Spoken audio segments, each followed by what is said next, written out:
got their gods, right? Christianity got their fake gods, right? Right? There's a lot of gods out there, right? We're going to see what the Lord did with Egypt, and we're going to let Egypt represent all those other gods because they still false gods. Here's where they go, according to our religion. So Matthew 24. And here, because y'all smart kids, here's how I know y'all won't be deceived, okay? Matthew 24, 1 through 7. Ready? Yes, sir. Go ahead and read. Okay. Matthew 24, verse 1. And Jesus went out and departed from the temple, and his disciples came to him for to show him the buildings of the temple. And Jesus said unto them, See ye not all these things? Verily I say unto you, there shall not be left here one stone upon another that shall not be thrown down. And as he sat upon the Mount of Olives, the disciples came unto him privately, saying, Tell us when shall these things be? And what shall be the sign of thy coming and of the end of the world? Now, the disciples, they asked a legitimate question, right? Are we live online too?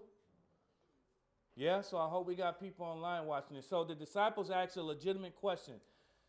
What's the end of the world, right? They want to know a good question. So let's see if Jesus told them or if he just answered their question right away. Go ahead and read. Verse 4. And Jesus answered and said unto them, Take heed that no man deceive you. So y'all know what it means to be deceived? Let's break it out then, since y'all know. So if I was to sell this brother a gold watch, right? And I told him it's gold, right?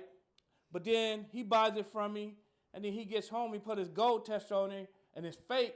Did I deceive him? Yeah. I lied to him, didn't I? So, he going to come back to me like, all mad, man. Like, hey, man, you sold me that gold watch. I want my money back. That should be the same way with the word of God. Anybody try to come tell y'all, because the title of the lesson is Easter versus Passover, right? They're going to ask y'all, what y'all do for Easter? You're going to say, we do Passover. They're going to be like, oh, Passover, what's Passover? You know what I mean? That lets you know that they being deceived when they doing Easter. And we're going to learn about that. Continue on reading. Verse 5. For many shall come in my name, saying, I am Christ. The Easter bunny, Easter going to come in Christ's name. You know what I mean? Because don't they, I don't know if y'all know about Easter, but don't they throw Christ's name on there? Mm-hmm. Okay. That's a deceiving right there. Go ahead and read. Into 5. And shall deceive many. Mm-hmm. And ye shall hear of wars and rumors of wars. See that ye be not troubled. Now, aren't we kind of in wars? Well, America's always in a war, but don't we have wars going on right now?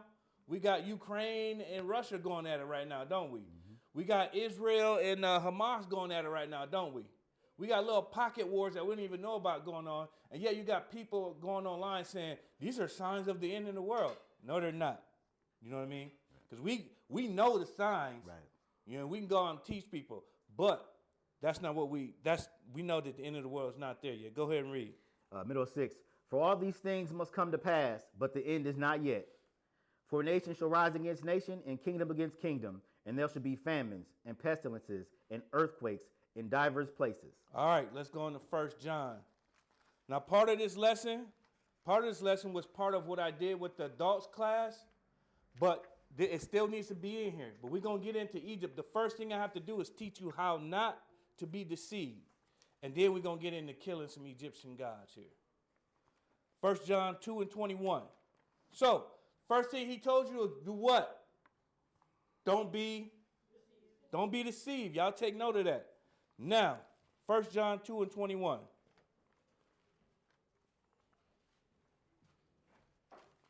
All right, go ahead and read. 1 John 2 and 21. 2 and 21. I have not written unto you because ye know not the truth. Yep. But because ye know it, and that no lie is of the truth. Now, y'all know what truth is, right? Remember I taught y'all what truth was, right? Truth is anything that you can back up, isn't it? That means that 1 plus 1 is, y'all know that to be true, but what if I said 1 plus 1 is 4? It ain't tricking you, is it? Is it tricking you? Y'all know that's not right, right? Okay. What if I said 2?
hey man, y'all celebrate Passover, we celebrate Easter. You tell them Easter was written one time in the book, but it's nothing about being celebrated. It's a reference to Passover. You say, show me your proof of Easter, I'll show you my proof of Passover, right? Try their spirits. See what they got. Go ahead and read. Middle of verse 1. Because many false prophets are gone out into the world. Hereby know ye the Spirit of God. Every spirit that confesseth that Jesus Christ is come in the flesh is of God. Yep. And every spirit that confesseth not that Jesus Christ is come in the flesh is not of God. And this is that spirit of the Antichrist. So Easter is still going to tell you Jesus came in the flesh. They're going to tell you that. Okay? But there's something about Easter that we just going to have to get rid of later on. Continue reading. Whereof ye have heard that it shall come, and even now already is it in the world. You are of God, little children, and have overcometh them, because greater is he that is in you than he that is in the world. Y'all hear this? He talking to y'all personally. There's great something in y'all because y'all know this true. And y'all got to go out and give it to the rest of the world sooner or later. You won't be deceived and you know the truth. Continue reading. Verse 5. They are of the world. Therefore speak they of the world, and the world heareth them. Now, they are the world, and the world going to hear them. They may not hear us, and it's a reason why. Go ahead. Verse 6. We are of God. That's why. Go ahead. He that knoweth God heareth us. He that is not of God heareth not us. Hereby know we the spirit of truth and the spirit of error. Now, we know the spirit of truth, and we know the spirit of error. Man, I'm going to melt up here. It's burning up here. It's hot. Whew. Man. Okay, so the spirit of truth and the spirit of error. Let's go into St. John 5.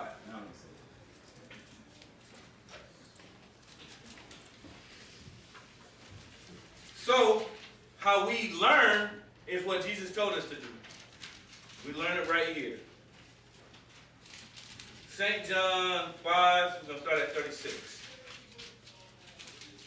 Because y'all go to school, don't y'all? Yeah.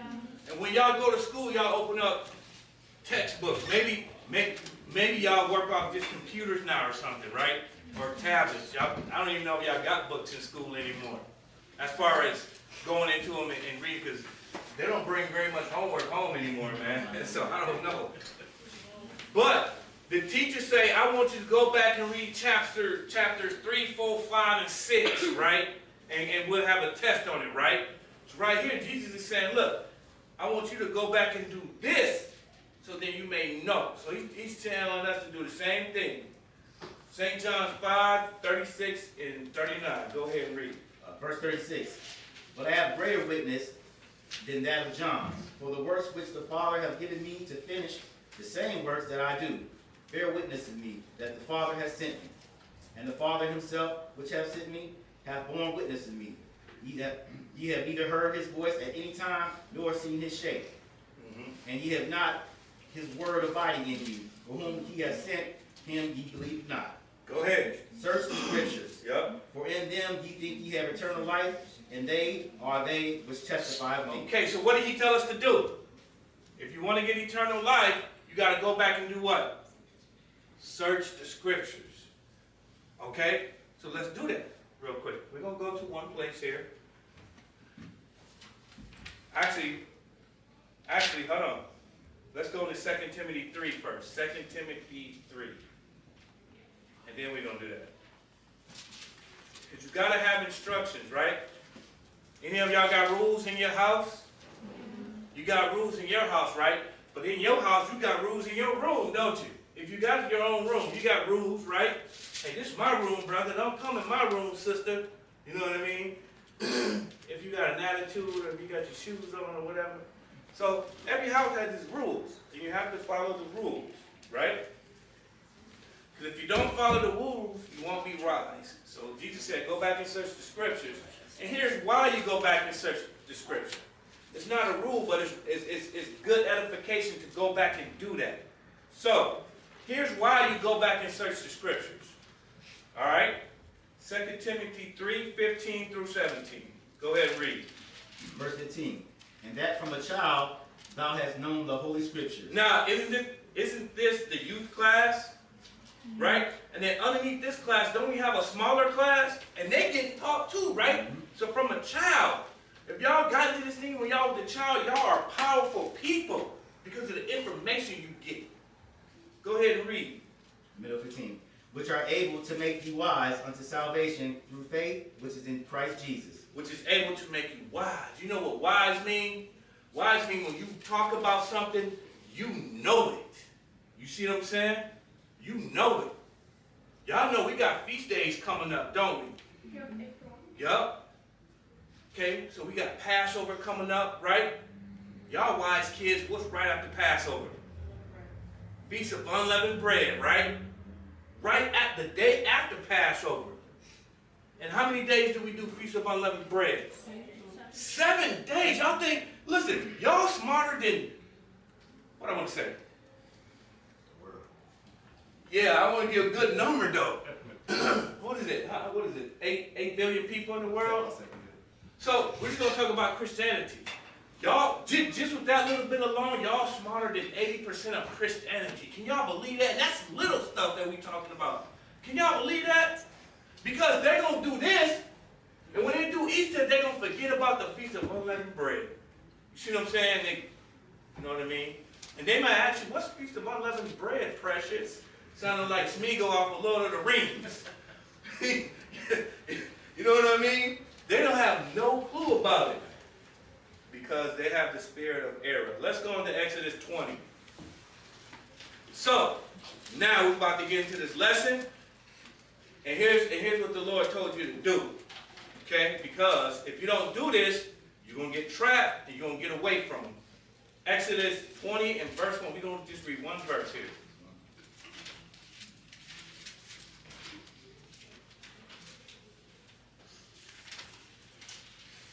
So I'll try to write these guides down later on when we go through them.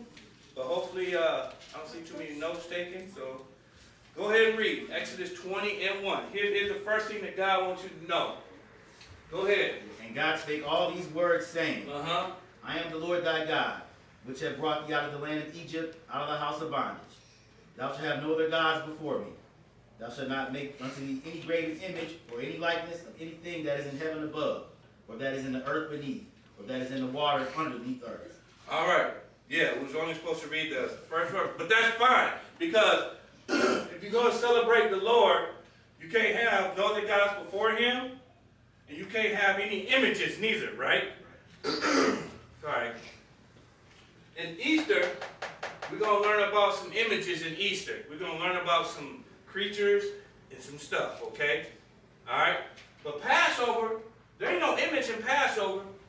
It's just, we understand Jesus died on the cross, right? We understand that. But we don't wear a cross around our neck because we just read it said, make no images, didn't we? Okay. All right. Every Easter, when other churches have Easter, they're going to have a cross with some type of banner or robe around it. That's an image. That's a symbol. Now, let's take a look at what the Lord did. So now we're going to switch, right? We're going to get into what the Lord did to Egypt. Now, I wanted to let y'all know. Right now, Egypt, at this point, represents the world and all the other world gods. Okay, so one, you're not going to be deceived. Two, you know truth, right? And we're going to see what the Lord, since you got that, we're going to see what the Lord makes you. Let's go into Exodus 5. Exodus 5. Let's go see what the Lord did to Moses in front of Pharaoh. Okay? So I want y'all to hold your head high when you hear this, because I just told you you're smarter than 80% of the world, didn't I? And that is the truth right there. Because they're going to do this and not this, and they're going to forget about the rest, and the Lord going to be like, I don't know you. So right here, here's what the Lord going to make you in front of everybody else. Go ahead and read. 5 and 1. Yep. And afterward Moses and Aaron went in and told Pharaoh, Thus saith the Lord God of Israel, Let my people go, that they may hold a feast unto me in the wilderness. And Pharaoh said, Who is the Lord? And that I should obey his voice to let Israel go. Now, when you talk to your friends after Easter Sunday, and you say, hey, we do Passover, they're going to be like, what is Passover? You know what I mean? They're going to ask you that question. What? And how do you celebrate Passover? Right? So Pharaoh is asking him, who is this God? You see what I'm saying? Because the Western world is not doing Passover. They're going to be doing Easter. Okay? Go ahead. Middle of verse 2. I know not the Lord, neither will I let Israel go. And they said, the God of the Hebrews have met with us. Let us go, we pray ye. 3 days journey into the desert, and sacrifice unto the Lord our God, lest he fall upon us with pestilence or with the sword. Now, he said, I ain't going to let you go because I don't know this God. Okay? Now, let's go into Exodus 7. Okay, so since you don't know my God, you about to find out. Right? So here's what the Lord did for Moses in front of Pharaoh. Moses and Aaron, right? Y'all following me? Check it out. 7, we're going to read 1 through 3, then we're going to skip to 15. Go ahead. 7 and 1. And the Lord said unto Moses, see, I have made thee a god to Pharaoh, and Aaron thy brother shall be thy prophet. Y'all see? Y'all see what he about to do for Moses and Aaron? What did he say he about to do to them? Answer my question. We're going to read it again then, since nobody answered my question. Go ahead and read it. Verse 1. Yep. And the Lord said unto Moses, see, I have made thee a god to Pharaoh. You see that? I'm going to make you a god to Pharaoh. Go ahead. And Aaron thy brother shall be thy prophet. We're going to see how this works here. Go ahead and read. Verse 2. Thou shalt speak all that I commanded thee. No, he's going to speak his own words. Right? Didn't we read earlier when Jesus came down, he came in his Father's name? That means he had to speak what the Father told him, right? So, right here, Moses, do what I asked you to do and do exactly how I tell you to do it. Go ahead. Middle of verse 2. And Aaron thy brother shall speak unto Pharaoh, that he send the children of Israel out of his land. And I will harden Pharaoh's heart and multiply my signs and my wonders in the land of Now Egypt. wait. He said he's going to multiply his what? Wonders. Signs and wonders, right? Because Pharaoh don't know this God right here, do he? So now I got to show you Pharaoh. So right now, Pharaoh them doing the Easter thing. We're just going to say that right now, okay? All right? But this, like I said, this represents the whole world, but we're just going to use Egypt as the whole world right now. Because this whole world don't know Passover, okay? Only a seldom few. Skip down to verse 15. Go ahead and read. Verse 15. Get thee unto Pharaoh in the morning. Lo, he goeth out unto the water. And thou shalt stand by the river's bank against he come, and the rod which he was turned to a serpent shalt thou take in thine hand. Now, he said he's going to harden Pharaoh's heart, right? I mean, even if Pharaoh wanted to change, he can't. But he said, go down there by the water, because Pharaoh going to be down there and take your rod and turn it into a serpent in front of him. Skip down to 17. Oh, did we finish 15? Did we finish that? Oh, skip down to 17. Go ahead. 17. Thus saith the Lord, and this thou shalt know that I am the Lord. Behold, I will smite with the rod that is in mine hand upon the waters which are in the river, and they shall be turned to blood. And the fish that is in the river shall die, and the river shall stink, and the Egyptians shall loathe to drink of the water of the river.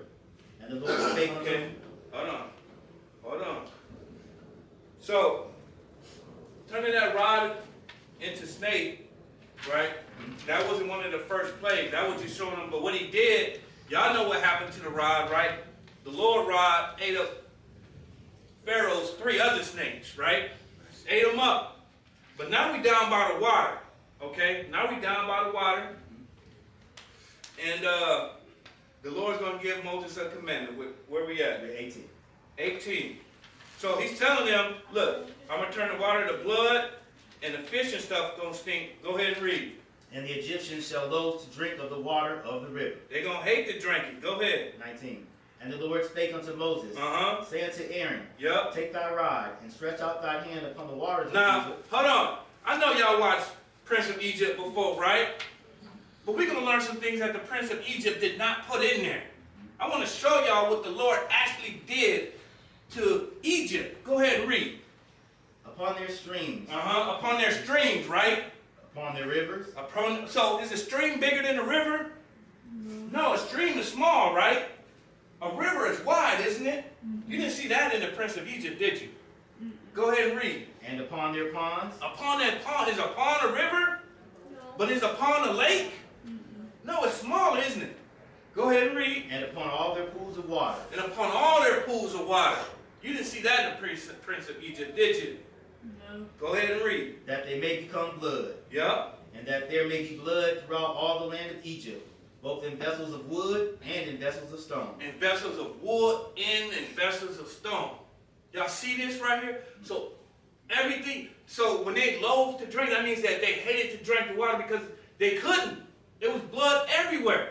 In your vessels, right? Isn't this a vessel that hold water?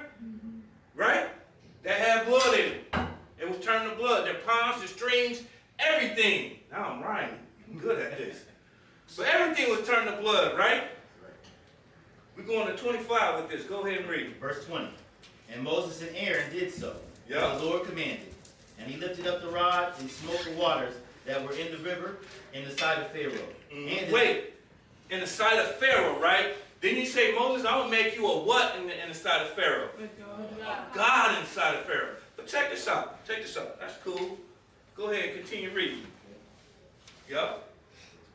Yep, 21. In the middle of 20. Yep. And in the sight of his servants, and all the waters that were in the river were turned to blood. Yep. 21. And the fish that was in the river died, and the river stank, and the Egyptians could not drink of the water of the river. And there was blood throughout all the land of Egypt. 22. And the magicians of Egypt did so with their enchantments, and Pharaoh's heart was hardened. All right. So, hold on. I just want to take notes.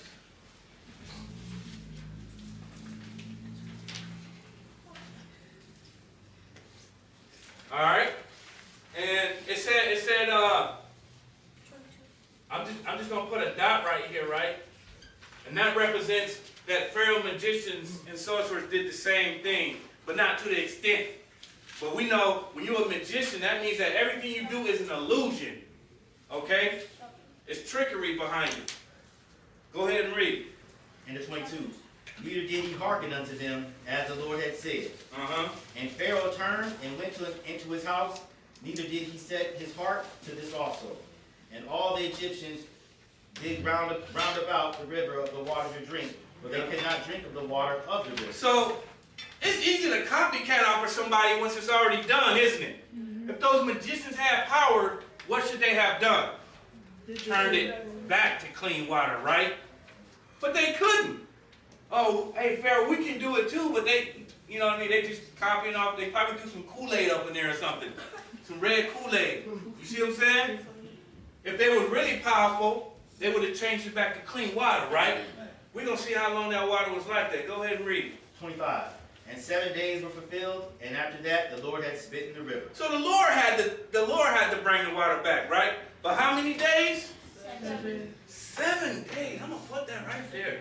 I'm going to put 7 days. Okay? So that first one.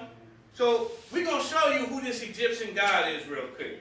Right? I'm sorry y'all ain't got a copy of this and we can't bring it up on the board. But I will write it for you.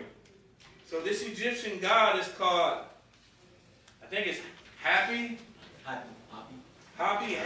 Okay. I'll write it up here for y'all. Okay? Go ahead and read what Happy is. All right. So this is the Egyptian God that the Lord is humiliating right here, right? Because if their God was God, it shouldn't have happened, right? But it did. Okay. His name is spelled Hapi. Okay? Go ahead and read it. Hapi. In the ancient Egyptian mythology is the god of the Nile River and the source of life of all the people, animals, and plants around it. The excessive fascination with the power of the Nile River and its blessings made them give him a great role in their myths. Okay, so that's their God right there. But if their God was God, they should have been able to take care of Moses' God, right? But they couldn't. For 7 days, he just laughed, your God ain't doing this, you know what I mean? All right, let's get back to the lesson. Let's go look at another one, right? Because y'all smart kids, y'all know how this goes. Let's go into Exodus 8. We're still in Exodus 8. We're going to skip to 16. Read 16 through 19. Exodus 8, 1 through 8. Exodus 8, 1 through 8. I'm sorry about that. Exodus 8, 1 through 8. So now we got the rivers of blood. The fish came out, right? I hear scientists always try to kill what the Lord had did to Egypt. They say, oh, some earthquake happened or some volcano happened and turned mud or whatever into the river, and that's why the fish died, and that's why the next plague that's about to happen happened. But they can't prove it. You see what I'm saying? They can't prove that. Go ahead and read. Exodus chapter 8, verse 1. Yep. And the Lord spake unto Moses, Go unto Pharaoh, and say unto him, Thus saith the Lord, Let my people go, that they may serve me. Uh-huh. And if thou refusest to let them go, behold, I will smite all thy borders with frogs. Now let me ask y'all something. Could Pharaoh let the people go if he wanted to? No, he couldn't. Remember, because who hardened his heart? God. The Lord hardened his heart. You see what I'm saying? Even if Pharaoh wanted to, right now, the blood, the river turned to blood. Okay, all right, fine. I'm still not letting your people go. You know what I mean? So right now, the Lord said, if you don't let my people go, I'm gonna send frogs to your borders, right? Go ahead and read. We're going to verse 8. Verse 3. And the river shall bring forth frogs abundantly, which shall go out and come into thine house, and into thine bedchamber, and upon thy bed, and into the house of thy servants, and upon thy people, and into thine ovens, and into thine kneading troughs.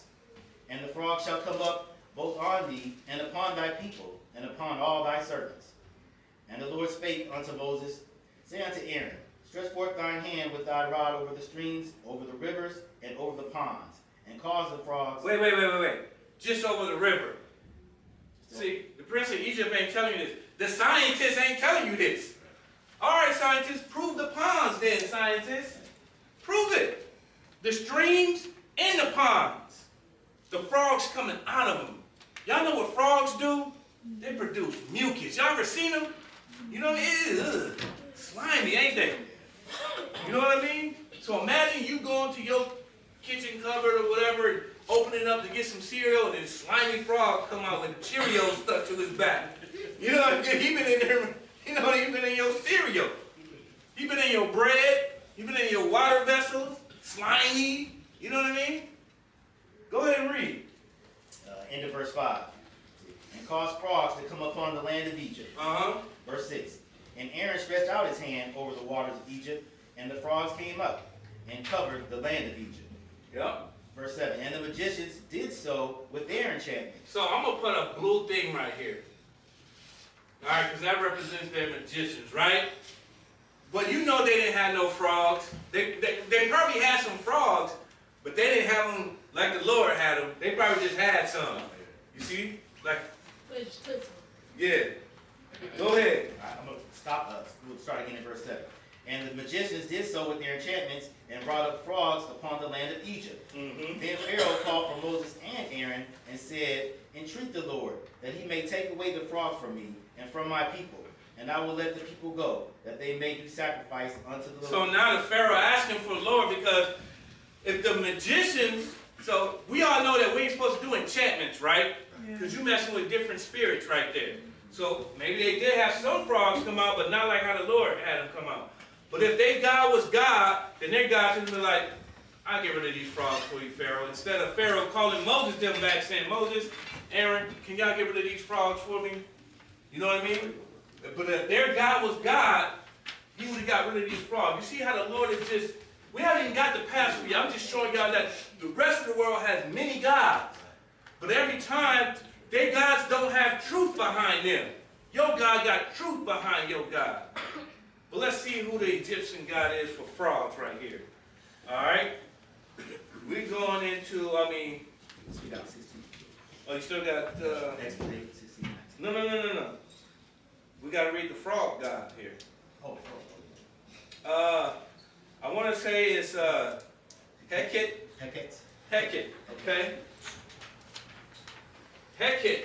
This is the Egyptian frog god, okay, y'all? How do you spell it? I'm putting it up here. Hequet.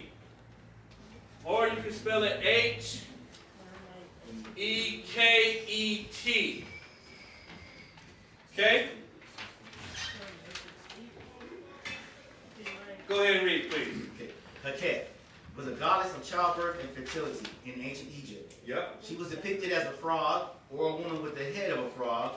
The meaning of her name is not certain, but possibly derived from the word pekah, meaning ruler or scepter.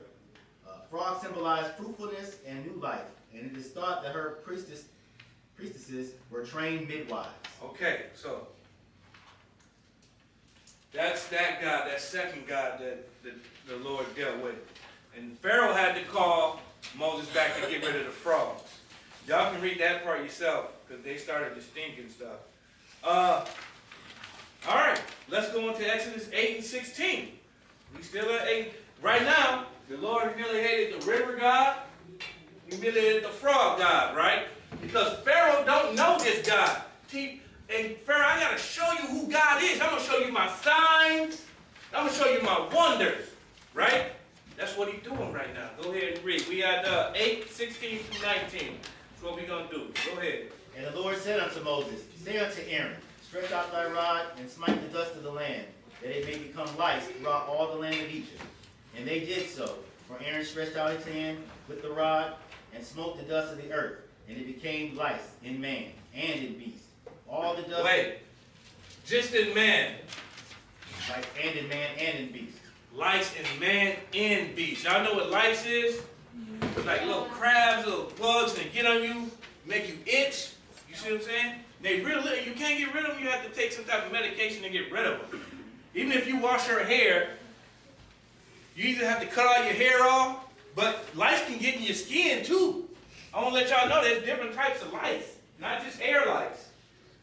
So, go ahead and read. In the 17, all the dust of the land became lice throughout all the land of Egypt. And the magicians did so with their enchantments to bring forth lice, but they could not. So there was lice upon man and upon beast. So they tried, right? They tried. I'm going to give them a half or so. All right? I'm going to give them a circle with a line across. Because they tried, right?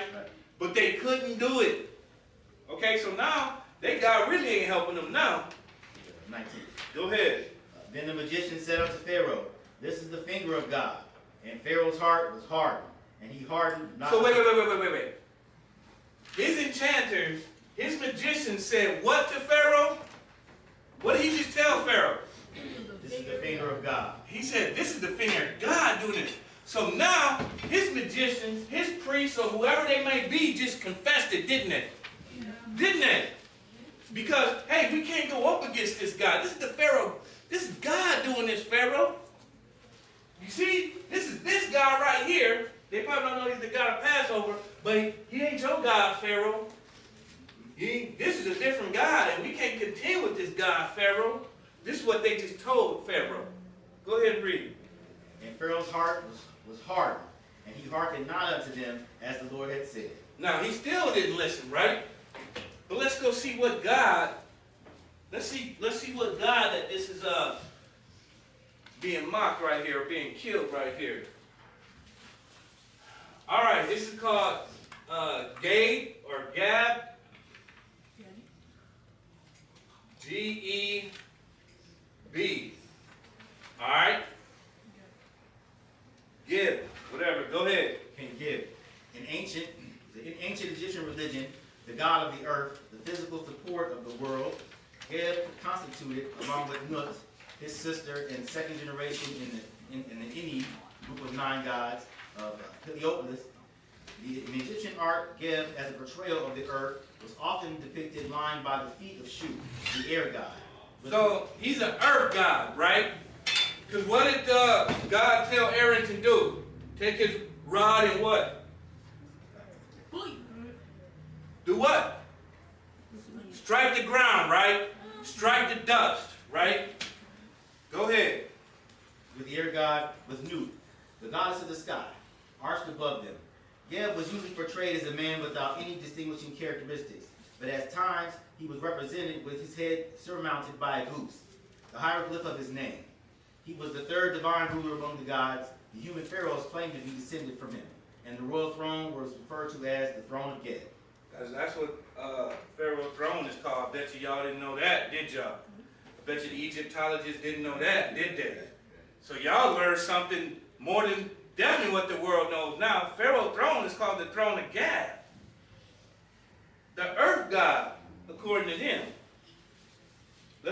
Exodus 8. Start at verse 20. Okay. I'm going to start putting some gods over here. Exodus 8 and 20. Go ahead and read. Verse 20. And the Lord said unto Moses, Rise up early in the morning, and stand before Pharaoh. Lo, he cometh forth to the water. And say unto him, Thus saith the Lord, Let my people go, that they may serve me. At 21. Else, if thou wilt not let my people go, behold, I will send swarms of flies upon thee. So, what's coming next, y'all? Flies. So scientists always try to put it together, but the Lord threw a twist in there. So normally, when something dies, before lice even get there, what's there? Flies. Flies. But he said he sent the lice in there first. That's a wonder, isn't it? Scientists prove that, scientists. You see what I'm saying? He sent flies for the fourth one, right? Flies. Go ahead. Wait. Because sometimes they call lice and flies, they get them mixed up. Sometimes they call flies gnats also. Okay? Actually, I better make sure before I do that because. But anyhow, we got many different types of flies. Y'all ever seen a horse fly before? How big are they? What? They big and they bite too. Y'all ever seen them? They look like zebra stripes on them, Dad, didn't and you they bite. get by one and you got like those big bumps on your arms? We'll come back to that. Go ahead and read about this. Continue reading here. Middle of 21. Yeah. And upon thy servants, and upon thy people, and into thy houses, and the houses of the Egyptians shall be full of swarms of flies. No, just a few flies in your house. We all get flies in our house from time to time, right? Y'all know what a swarm is? That means when you open up, let's say there was a dead piece of meat or something that was left in your shed or garage, and flies got in, you open it up, and a whole bunch of million flies came out. That's a swarm. But in every Egyptian's house, this is like that. Go ahead and read. Into 21. And also the ground whereon they are. In the ground too. Y'all ever go fishing? Yeah. Right? You see flies on the ground? Okay, go ahead. 22. And I will sever in that day the land of Goshen. Y'all know what sever means? I'm going to separate. Okay? I'm going to separate in the land of Goshen. Go ahead. In which my people dwell. Yep. That no swarms of flies shall be there. To the end thou mayest know that I am the Lord in the midst So of I'm going to show you a wonder. The Egyptians going to get flies. But my people are not going to get flies. Not only are the Egyptians going to get flies, they're going to get swarms of flies in their house. Okay? But ain't nothing going to happen to my people. That is a sign. You see that? You see him getting that? He's showing you a sign and wonder right now with flies. Go ahead and read. 23. And I will put a division between my people and thy people. Tomorrow shall this sign be. Yeah. And the Lord did so. And there came a grievous swarm of flies into the house of Pharaoh, and into his servants' houses, and into all the land of Egypt. The land was corrupted by reason of the swarm of flies. Okay, hold on. Now, I know y'all looking at the title still, Easter and Passover, but I'm just showing y'all the false gods, and one God is killing all of these gods out here. Okay? One God is doing all of this. So, we're going to read the Egyptian fly god, right? Now, I have trouble pronouncing this name, so I try to do my best. It's spelled funny, y'all. Now, did it say the magicians and the enchanters did the same thing with the flies? No. Because after this one right here, they was knocked out. It's like, this is God doing this. So they didn't even try to deal with the flies. So we ain't got to put a blue dot there. This is, I want to say, widget or something like that. Well, it's going to kind of explain the name to us here in a little bit. Go ahead and read. Watch it, also known as wedget. You see?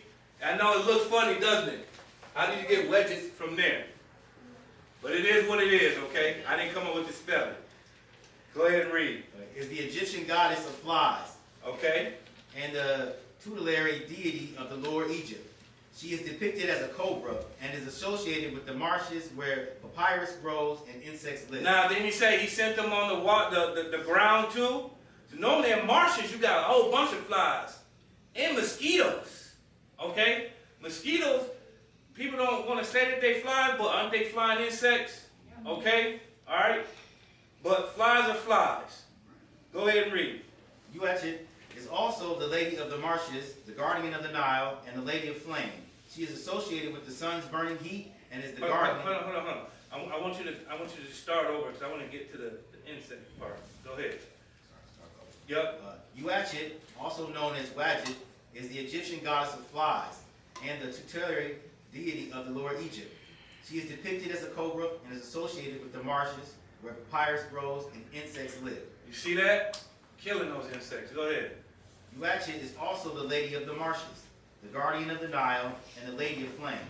She is associated with the sun's burning heat and is the guardian of river deltas, particularly the Nile Delta. All right. So you see, that's the Egyptian fly god right there.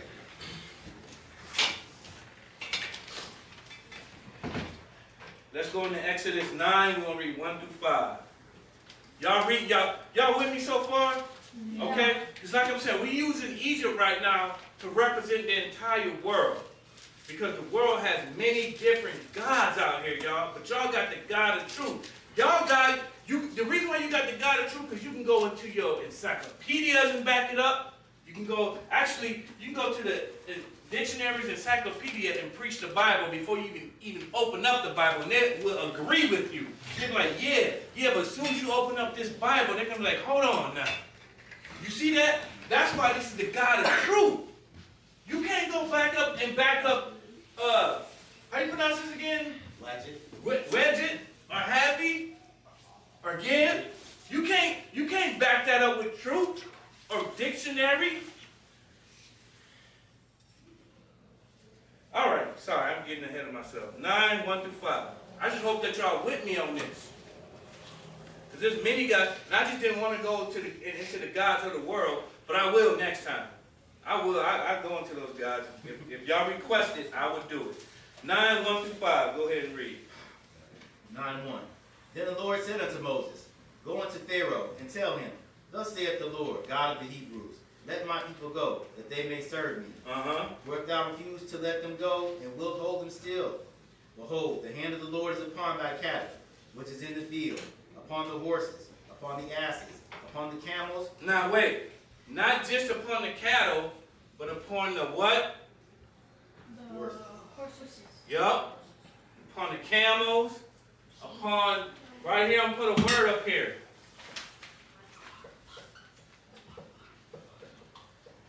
Y'all see that? Livestock.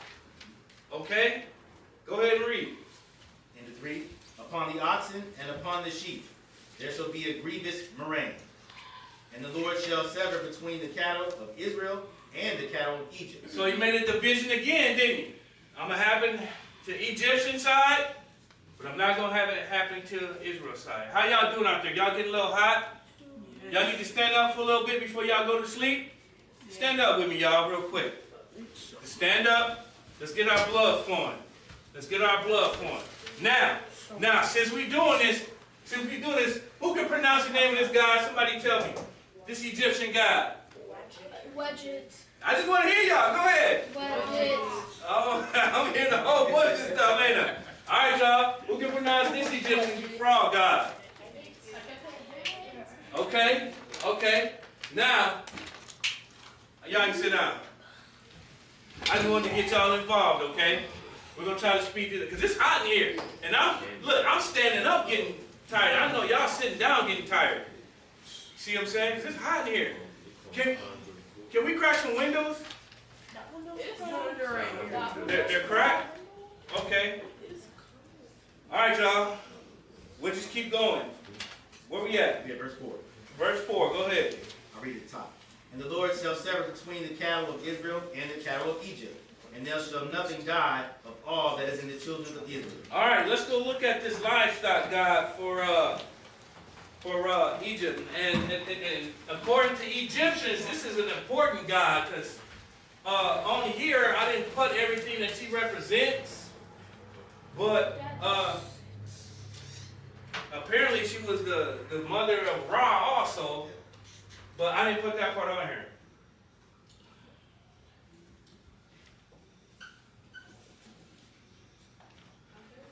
Yep.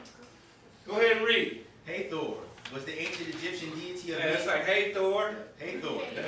Hathor was the ancient Egyptian deity of many realms.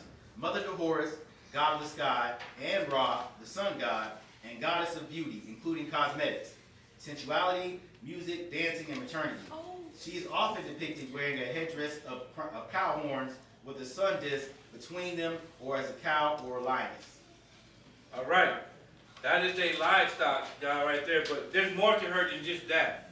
And then the reason why I didn't put a lot of information in here, because we got a lot of information to read, y'all. We got to keep going, because I don't want y'all to fall asleep on me. I know it's a good lesson, but it's hot in here. All right. Exodus 9, 8 through 11. That's where we're going. Exodus 9, 8 through 11. Because what we're trying to do is get through this so we can go, we can have a game with this later on. That's what we're trying to get to. Exodus 9, 8 through 11. Go ahead and read. Verse 8. And the Lord said unto Moses and unto Aaron, Take thy handfuls of ashes of the furnace, and let Moses sprinkle it toward the heaven in the sight of Pharaoh. And it shall become small dust in the land of... So, he said, take your hand in a furnace, right? Take the ashes, sprinkle it. Go ahead and read. And it shall become small dust in all the land of Egypt, and shall be a boil, breaking forth with flames upon man and upon beast, throughout all the land of Egypt. So, we took ashes, and Moses did what he told him to do, right? It became boils to the people, right? Y'all know what boils do? They're blisters. Blisters. Now, we could read further, right? With that, we're going to 11. I think we read to 11. We're on 10 right now. Oh, go ahead and read. Okay, verse 10. And they took ashes of the furnace and stood before Pharaoh and Moses and sprinkled it up toward heaven. And it became a boil, breaking forth with flames upon man and upon beast. Upon just man. The animals got boils too. Some of y'all got animals, right? So not only did you get them, but your goldfish got them too. I'm just saying, it said man and beast. So goldfish is not a beast, but your dog, your beaver, your raccoons, whatever, your cat, they got them too. Go ahead. Your livestock got it. Go ahead. Verse 11. And the magicians could not stand before Moses because of the boil. Yeah. For the boil was upon the magicians and upon all the Egyptians. Yeah, it's upon your magicians too. The magicians, to me, I'm going to say they're going to represent your priest right here. It's going to be it's going to be on them too. Because the Lord going to deal with the world when he comes back. And that's the second part of this lesson. He will deal with every man and every God almost the exact same way we're dealing with them right here. Not exact, but the water going to be turned to wormwood. We can read about that. We're going to see what's going to happen to the sky. Hell's going to be coming down too. People going to be catching diseases. It's almost exact. Right now I'm showing y'all what happened to Egypt. The next time I do this, I'm going to show you what he's going to do at the end time. Like I told you, we speak about this from the end to the beginning. And then from the beginning to the end. That's how we do it. No, actually, he'll tell you the end before he will tell you the beginning sometimes. So let's go look at this. Let's go look at their God real quick, okay? All right, I'm gonna write this up here. All right, go ahead and read. Sekhmet is an Egyptian goddess of war, healing, and medicine, and is often depicted with the head of a lion and the body of a woman. Her name translates to she who is powerful and the one who loved Ma'at. So this is their healing God, right? If they're magicians or they're priests, or they're prophets, whatever, had this God with them, then they should have been able to take those boils away, right? But they couldn't, could they? Because it was on them too, wasn't it? Go ahead, finish reading. That was it. Oh, okay. All right. I should have picked a different color. I didn't see how hard that orange was to see back there. My bad, y'all.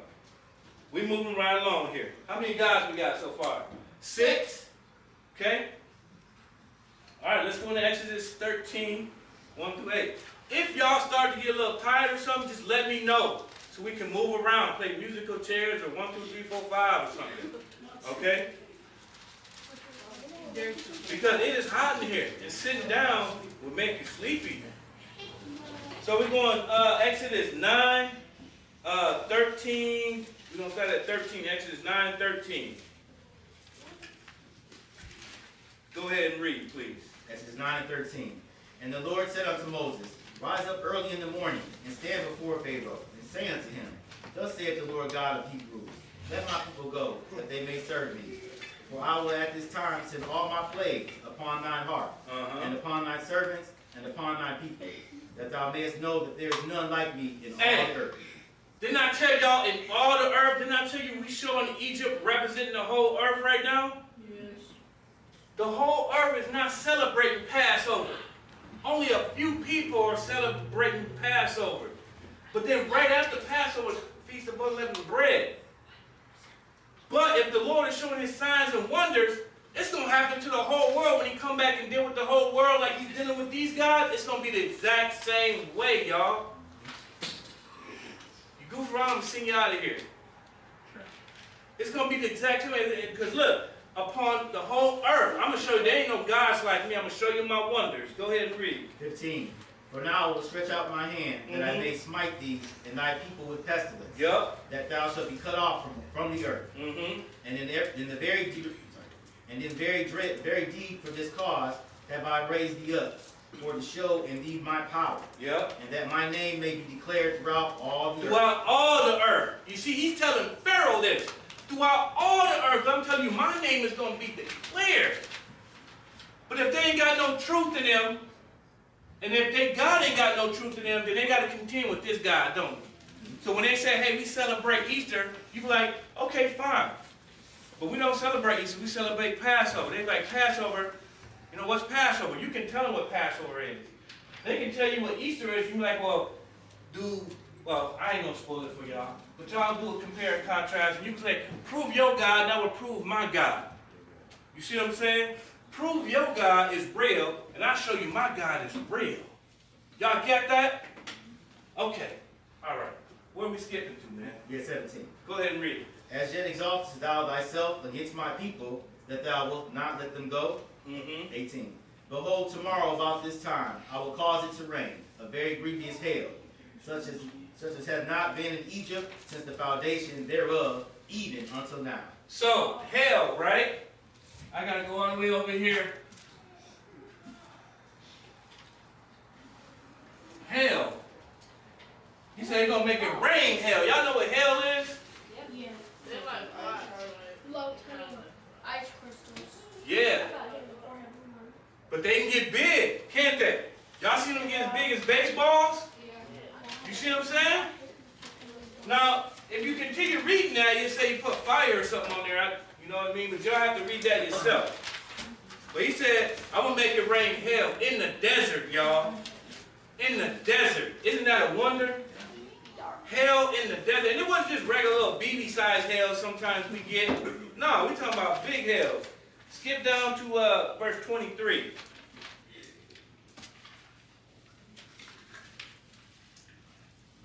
Now, didn't I tell y'all there was fire with this?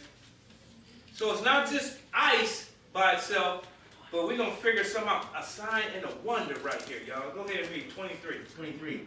And Moses stretched forth his rod toward heaven, and the Lord sent thunder and hail. Thunder and hail. And the fire ran along upon the ground, and the Lord rained hail upon the land of Egypt. So, when that hail hit the ground, fire ran out with it. Y'all see that? We ain't never seen anything like that. You see what I'm saying? That's what the Lord is showing the difference between Egyptian, here's your God, and y'all, here's our God right here. You see what I'm saying? Go ahead and read. 24. So there was hail and fire mingled with hail, very grievous, such as there was none like it in all the land of Egypt, since it became a nation. Hellfire. I heard the cowboys say that. That's what they referencing right there. Go ahead. 25.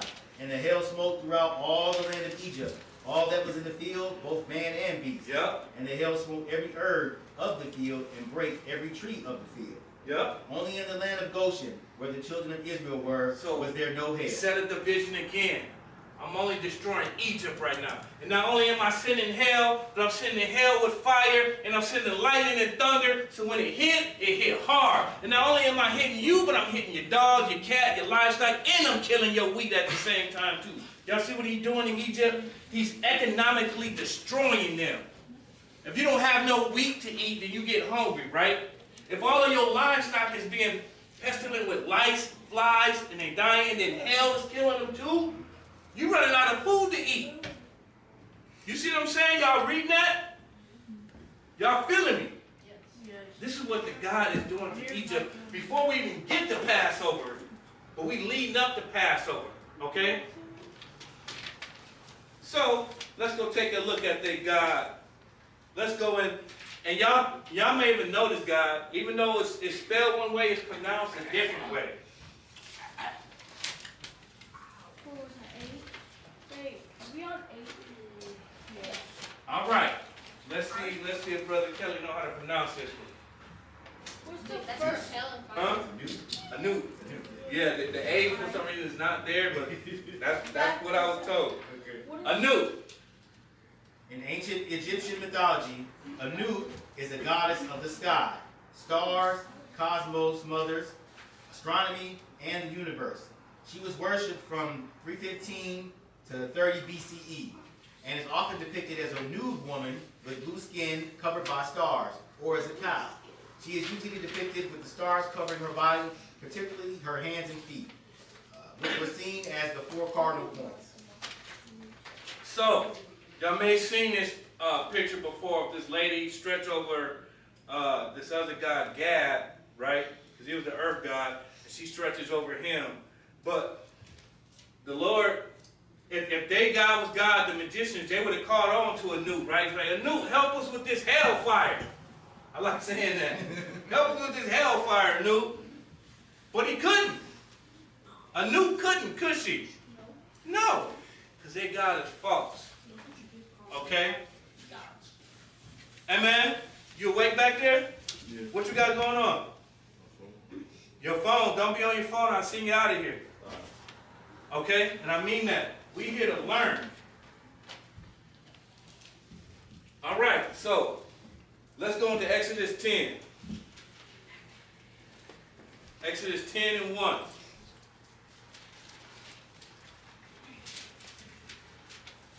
Now, whether y'all know it or not, Javion was one of my students back when he was little, right? But guess what? This dude used to answer questions. When we teamed up and when I split the class up and had teams, this dude had answers. He's just a little guy back there too, man, but he had answers. All right, Exodus 10, we're going to read 1 through 2 real quick, and then we'll jump. Go ahead and read. Verse 1.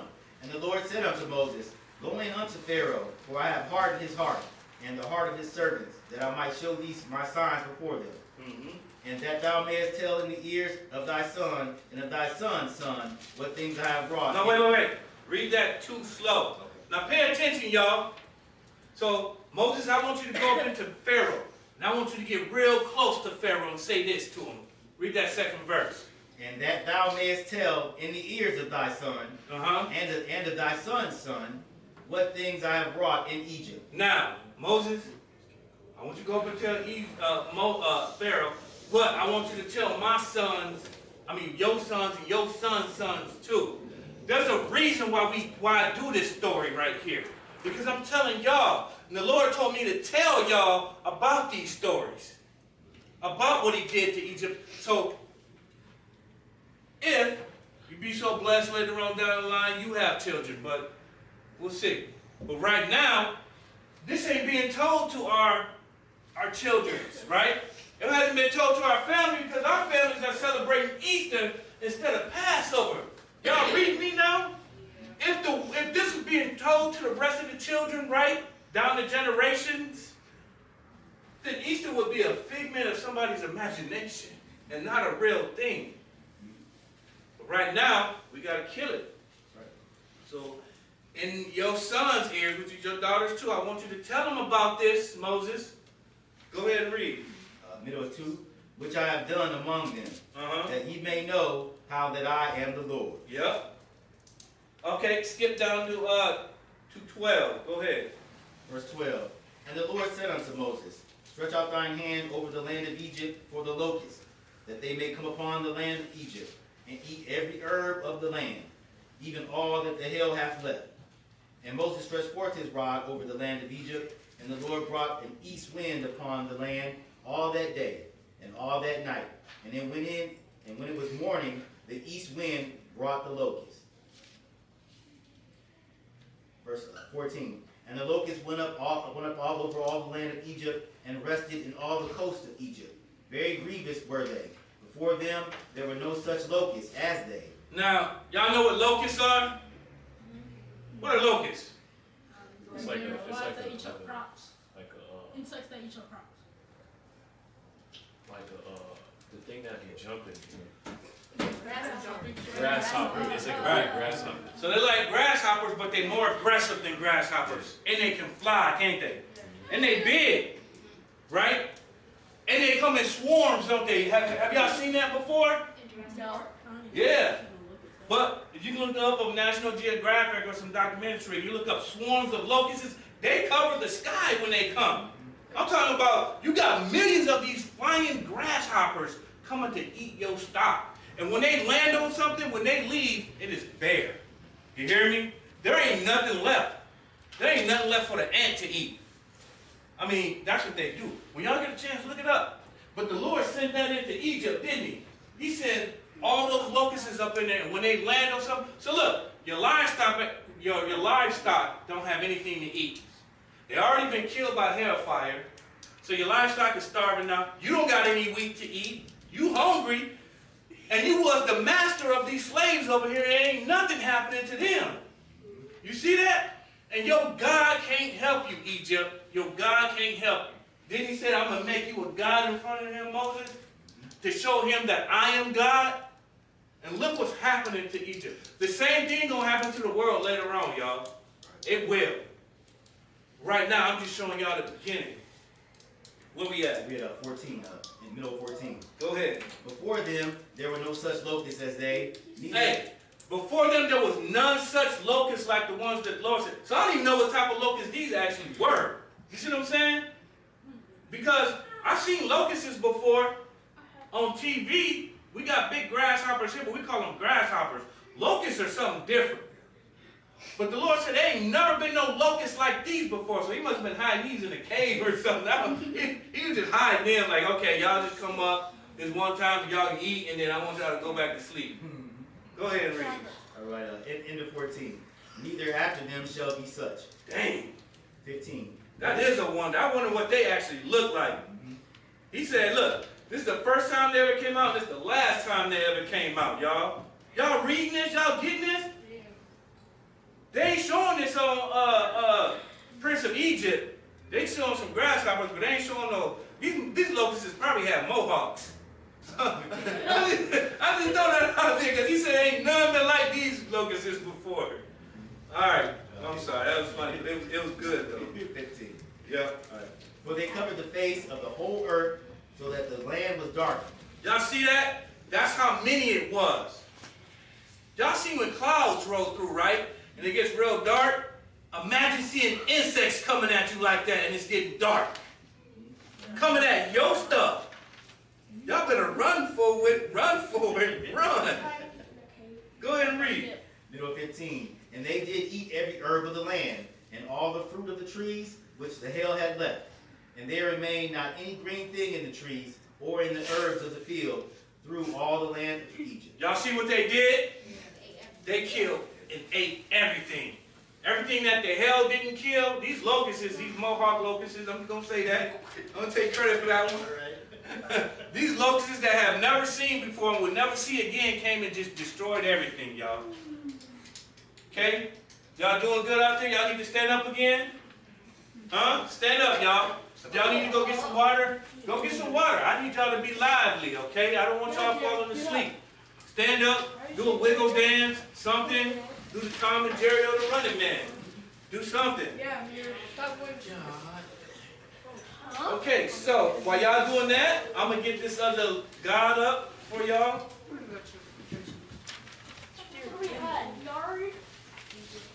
Oh, wait, sorry.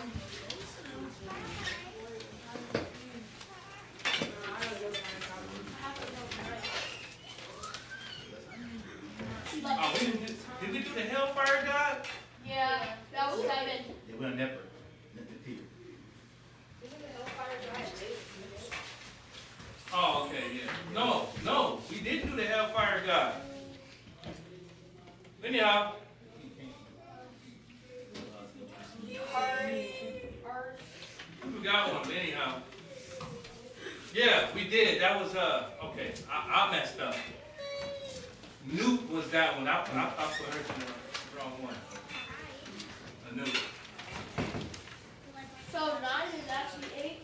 Sorry. Yeah, I messed up.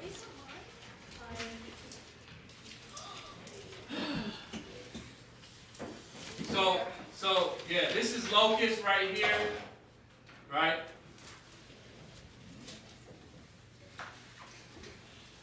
We're gonna look at this locust god, okay? I'll get rid of that. My bad, y'all. So,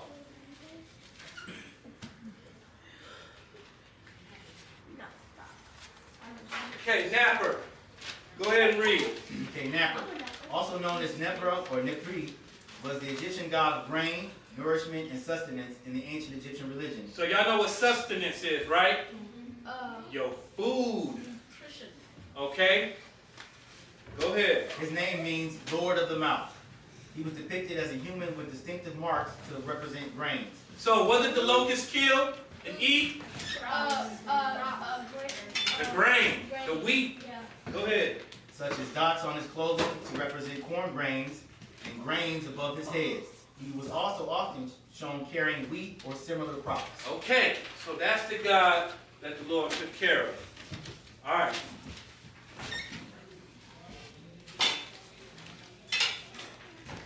Let's go into Exodus 10. Exodus 10, 21 through 23. Now, pay attention to this, y'all. Okay? Exodus 10, 21 through 23. Go ahead and read. 21. And the Lord said unto Moses, stretch out thine hand toward heaven, that there may be darkness over the land of Egypt, even darkness which may be felt. And Moses... Now, hold on. Y'all seen darkness before, right? Y'all been in like a dark closet or a dark room before, and it's just dark? Dark. Just dark. You can't even see in front of you, right? Could you feel that darkness? No, but you know the darkness is there. The Lord said, this darkness that he see, you can feel it. You see what I'm saying? I've never seen darkness like that. I've never felt darkness like that. And I've been in some dark places before, y'all. I'm talking about back in my day when I got in trouble, they used to lock us in the closet for 5 minutes and be like, you shut up, stop, and it's dark in there, y'all. I'm just saying, but we're talking about outside right now, dark. Go ahead and read. 22. And Moses stretched forth his hand toward heaven, and there was a thick darkness in all the land of Egypt 3 days. They saw not one another, neither rose any from his place. So 3 days. They didn't see one another. They didn't even come out their house, it was so dark. Because at least out in your house, you can light a candle or something back then, right? But when you go outside, right, when you step in, it's like, turn the lights off. You know what I mean? Just dark. Like you just stepped into nothingness. You see what I'm saying? Yeah. That dark. Go ahead. Middle 23. But all the children of Israel had light in their Wait. dwellings. Hold on. Israel had light, but the Egyptians had dark that you could feel? That's a sign and a wonder. Egyptian, I am destroying you. Not only did I just destroy your gods, I just destroyed you economically, and now I'm destroying you psychologically. I'm in your head now. How do you feel a darkness? You know what I mean? Let me show y'all how y'all feel something. Just say you did something wrong, right?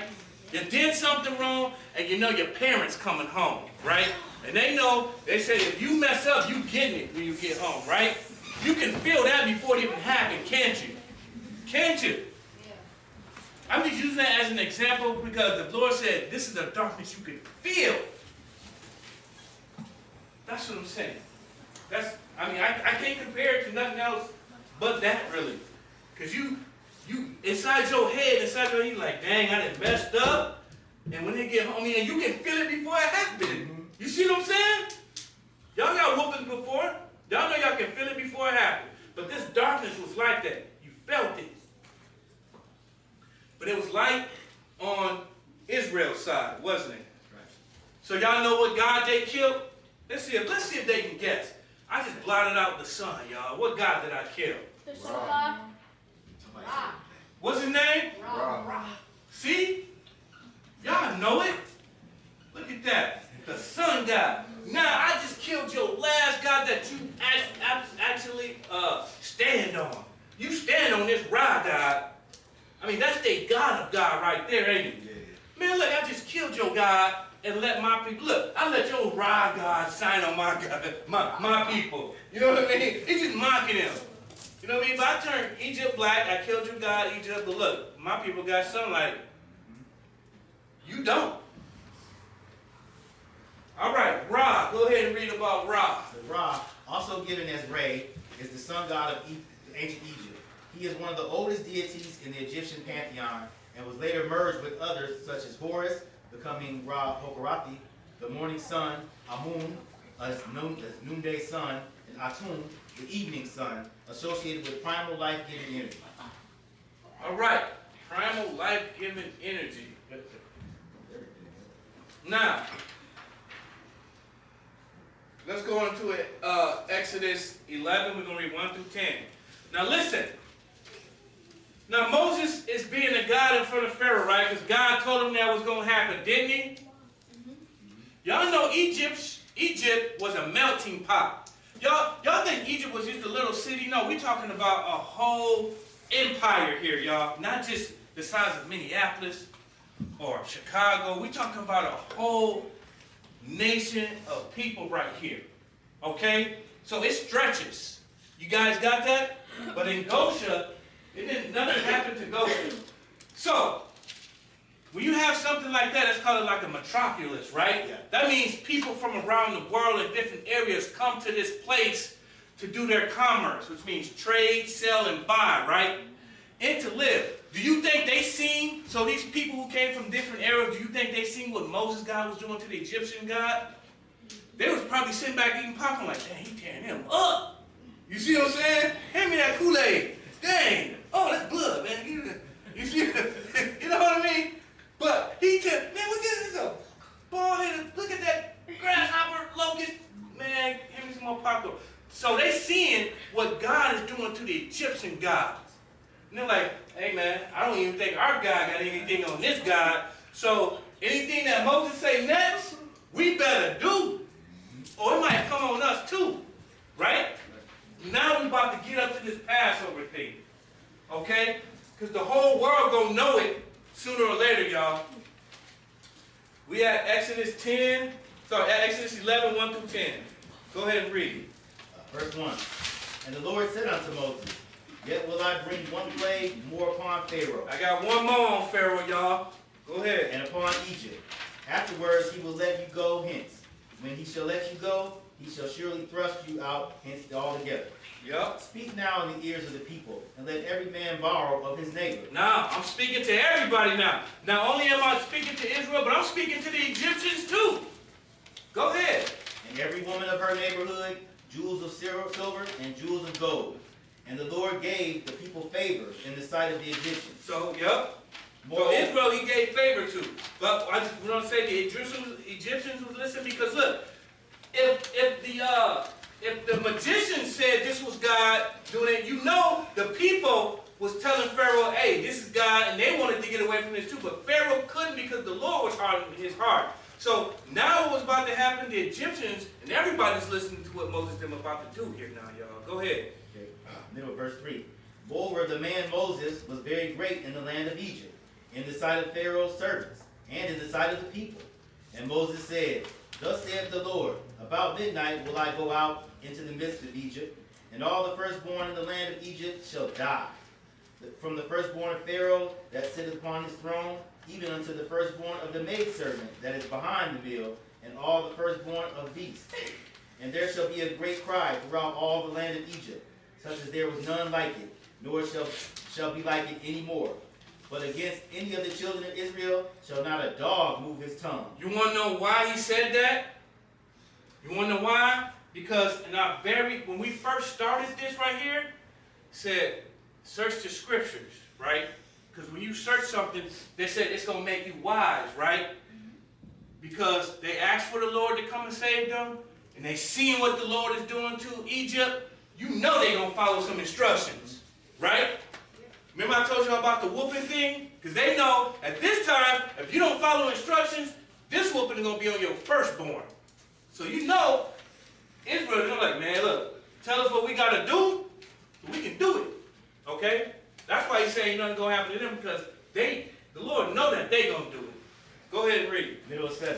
Against man or beast, that ye may know how the Lord doth put a difference between the Egyptians and Israel. Verse 8. And all these thy servants shall come down unto me, and bow down themselves unto me, saying, Get thee out, and all the people that follow thee.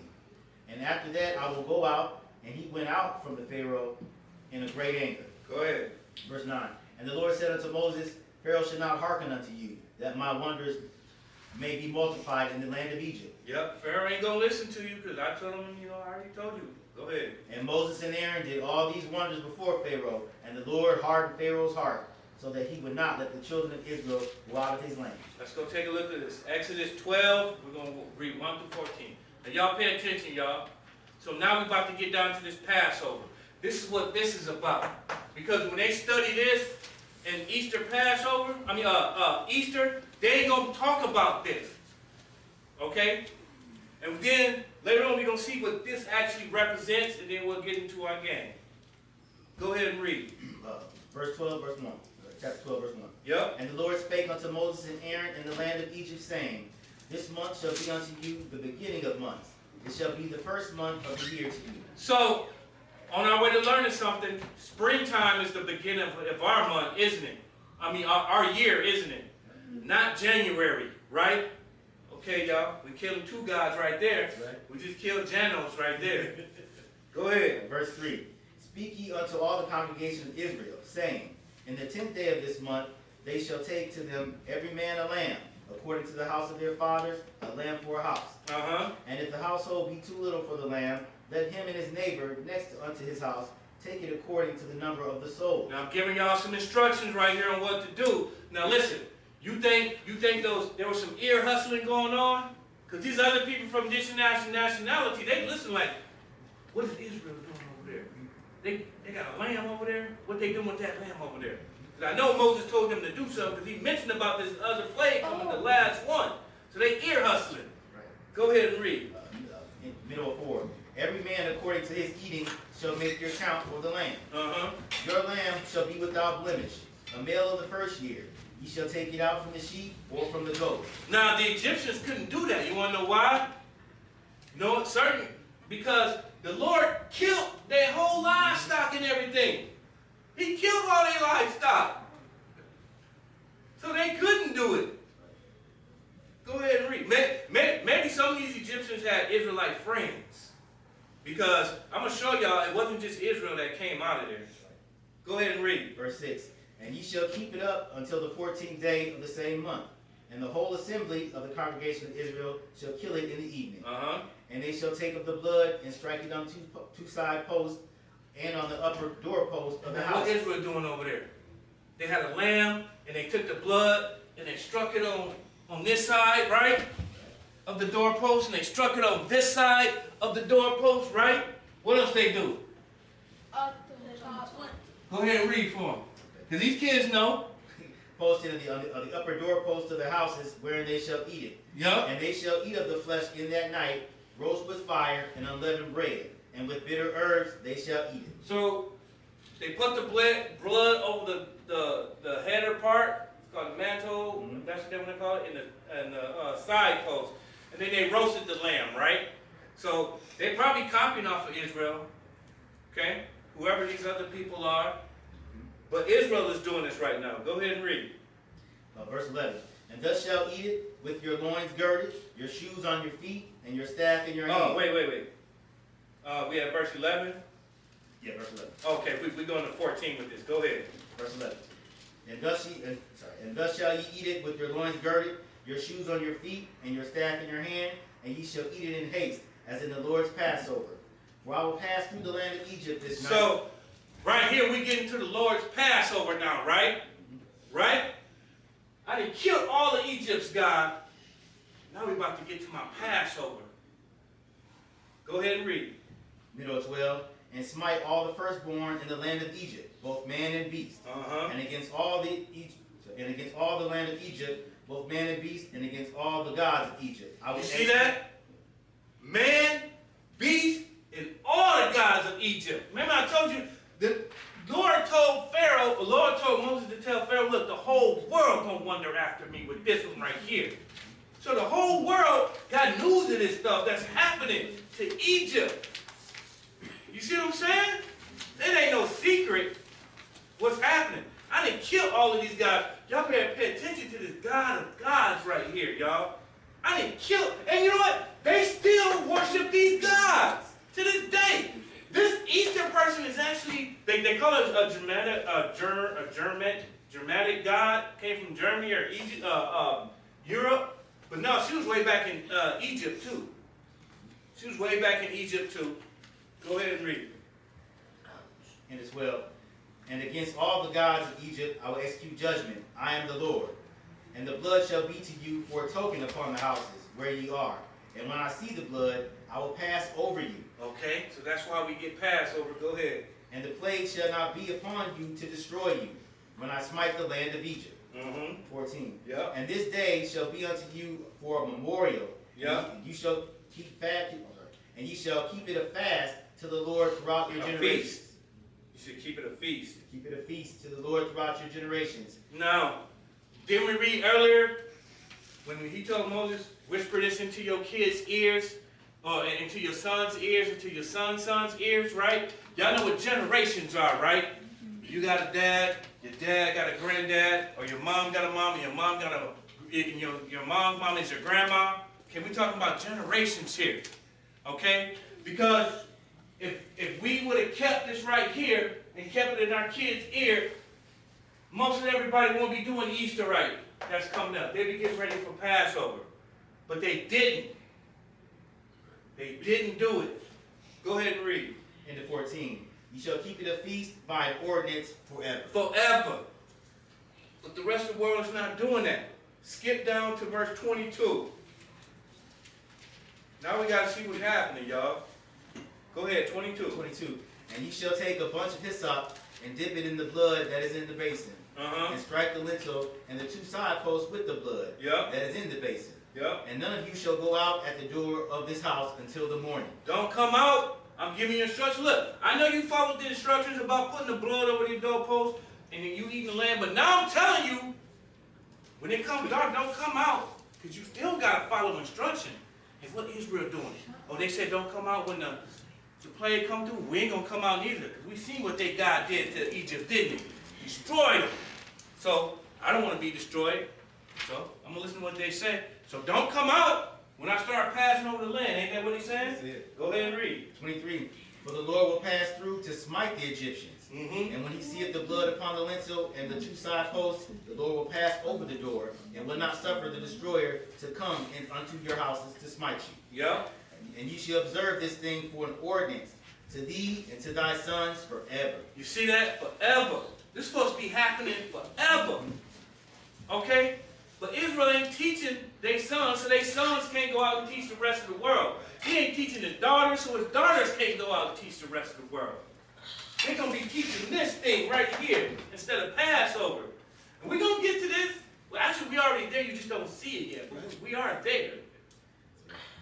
Where we at? 25. Go ahead. And it shall come to pass, when ye become to the land which the Lord will give you, according as he has promised, that ye shall keep this service. And it shall come to pass, when your children shall say unto you, what mean ye by this service? Now, when your friends ask you about Passover, this is what you're supposed to tell them right here, because this is what I'm teaching y'all right now. This is what your parents are supposed to be teaching y'all right now. What does Passover mean, y'all? Go ahead, and this is what you're supposed to say to them. Go ahead. 27. that ye shall say, It is the sacrifice of the Lord's Passover, who passed over the houses of the children of Israel in Egypt, when he smote the Egyptians and delivered our houses, and the people bowed the head and worshiped. Now, it's going to happen to the same thing is going to happen to the world, almost the exact same way, but it's not going to be like a regular Passover. It's going to be different. But that's why we do it.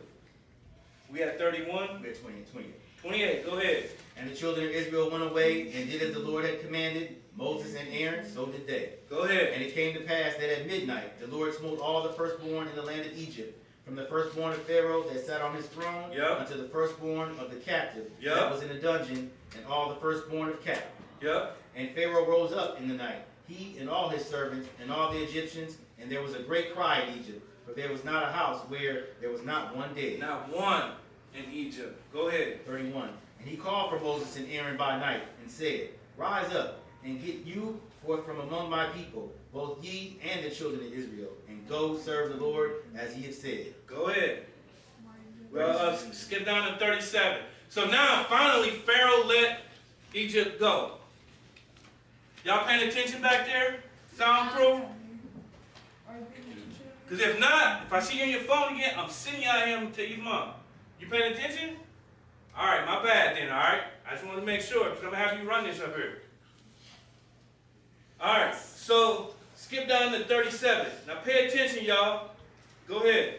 37. And the children of Israel journeyed from Ramesses to Succoth, about 600,000 on foot that were men, beside children. Now that's just men. 600,000, not including men and women. You know, Israel can have some babies, right? I got 6 of them. So, you know, I got 6 kids. I got grown kids, and I got 2 that are here now, and 2 that are at their mom's house. But, you know, Israel can have some babies, y'all. But 6,000 men, multiply that by 3 at least. Because he got a wife and at least 1 son and a daughter. All right? So 6 times 3 is 18,000 at least. And that's just Israel alone. Go ahead and read. 38. And the mixed multitude went up also with them. Y'all know what a mixed multitude is? Multiple people. Multiple different people. Multiple different what, Javion? Multiple different people. Multiple different people. Let's say, is a Asian the same as a European? No. He different, ain't he? Yeah. Egyptian is different than the Israelite, isn't he? Yeah. He different, ain't he? A European is different than a Latin American, isn't he? Yeah. Right? I'm just using that as different people. That's called a mixed multitude. So you know somebody was ear hustling. What is Israel doing? Oh, he putting the blood up. Oh, we're going to do the same thing. You know what I mean?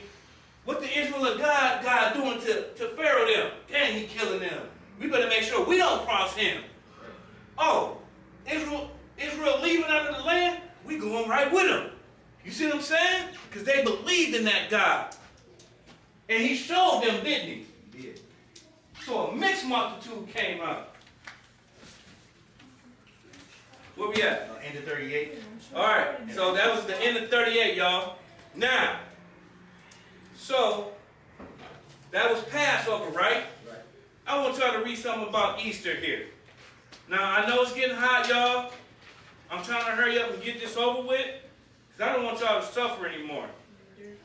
We ain't going to read Good Friday yet. We're going to read Easter first. Okay. We're going to read Easter, not Good Friday, so let's go to Easter first. Now, here's what it says about Easter. Yeah, I'm just going to play Easter right here. Go ahead, read about Easter. Easter, the Christian festival commemorating the resurrection of Christ, was the earliest feast day decided upon by the ancient Christian church.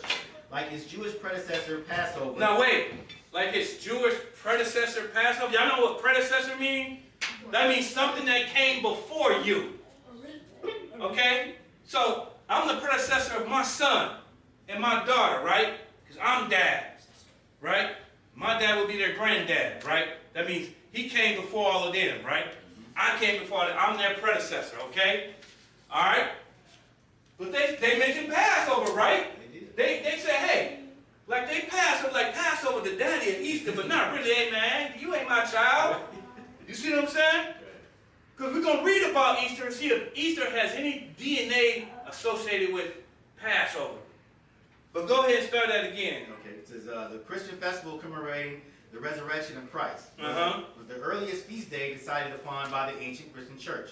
Like its Jewish predecessor, Passover, it is a movable feast based on a lunar calendar rather than falling on the same Sunday every year. Easter's gonna fall on the same Sunday every year, but the reason why I put this part in there, because now we're getting down to Easter. We just talked about Passover, didn't we? Y'all know what happened leading up to Passover, don't y'all?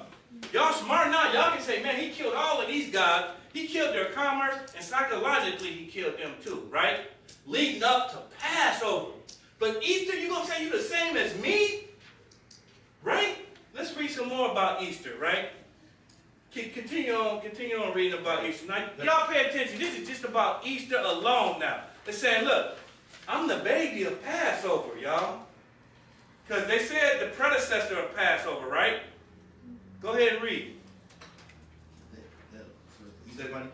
No, I want you. Yeah, right there. The Teutonic deity Estra was the goddess of spring and fertility. Now, who is the goddess of spring and fertility? Esther.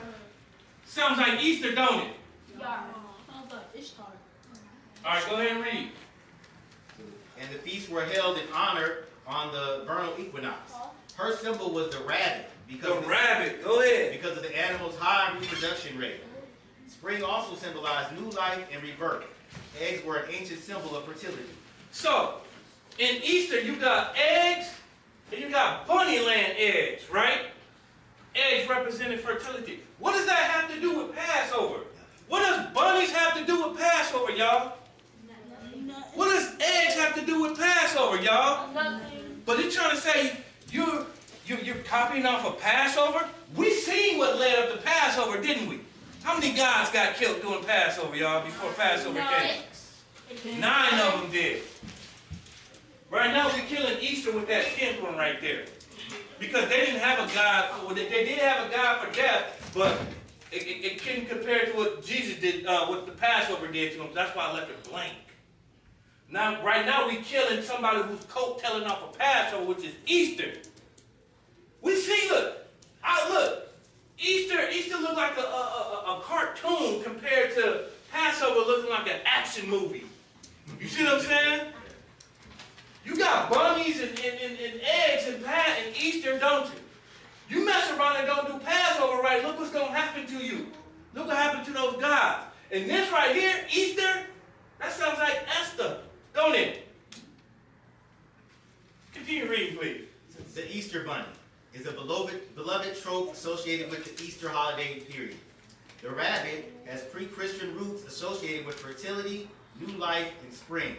However, early Christians weaved the pagan symbolism of the rabbit into their Christian traditions to make the teachings of Jesus Christ more amenable to those outside the faith. Now they're going to throw Jesus in there. If you didn't know Jesus was the Passover right now, you about to find out because they didn't already throw him into Easter. Now I really got to kill Easter. Y'all see that? What God you want to mess with? The Passover God or any of these other gods? We're going to say the Easter God. What God you want to mess with? What God do you want to obey right now? And that should be a question because bunnies got nothing to do. Look, I killed your bunnies with hailstones. Don't play with me. You see what I'm saying? Didn't he say when those hailstones came and killed livestock, man and beast, you know what I mean? Y'all remember that? Yeah. The flies, right? The boils, even the lice, right? Your rabbits ain't got nothing on me, man. Come on. And your eggs, rabbits don't lay eggs. Okay? You dealing with the God of Passover. Let's go check them out here. Because since they threw Jesus in there, let me throw Jesus in there. Let's go. We almost done, y'all, because I ain't going to have y'all sit too much longer. We're going to skip a few things. But I got to throw Jesus in here because we online. And I got to do a thorough job, y'all.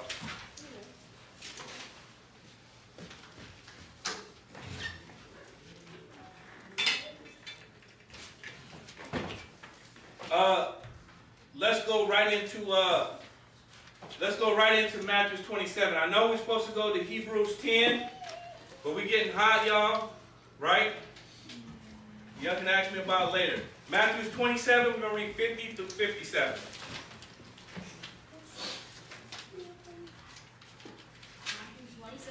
Matthew 27.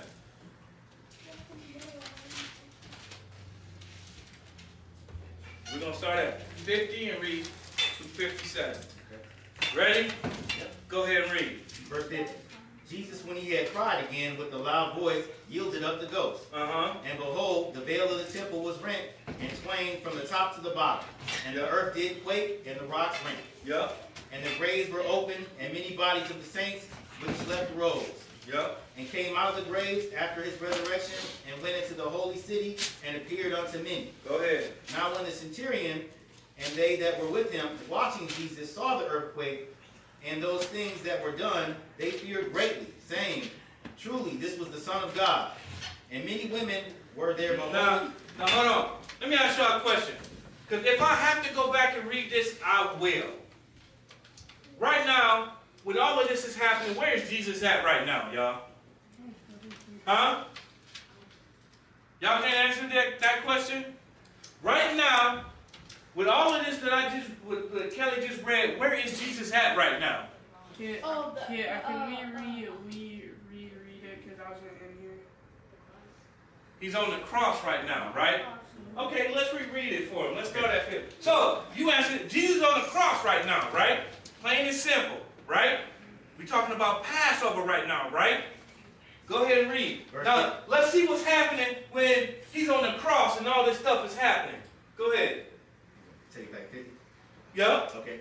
Verse 50. Jesus, when he had cried again with a loud voice, yielded up the ghost. And behold, the veil of the temple was rent in twain from the top. Wait. Let's go back to 45. Skip back to 45. I want to show y'all something to see if y'all can connect the dots here. Okay. Go back to 45. Go ahead and read. Now from the 6th hour, there was darkness all over. Darkness in the 6th hour, because he's on the cross right now, right? Darkness. Go ahead and read. Now from the 6th hour, there was darkness over all the land until the 9th hour.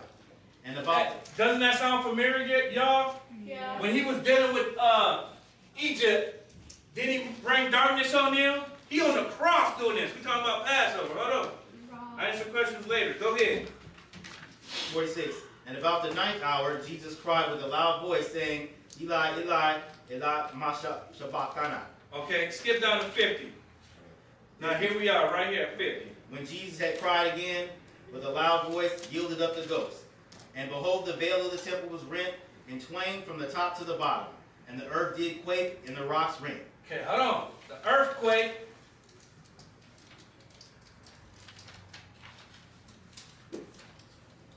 And the rocks rent, right? How they got written in? Rent is R-A-T. R-A-T.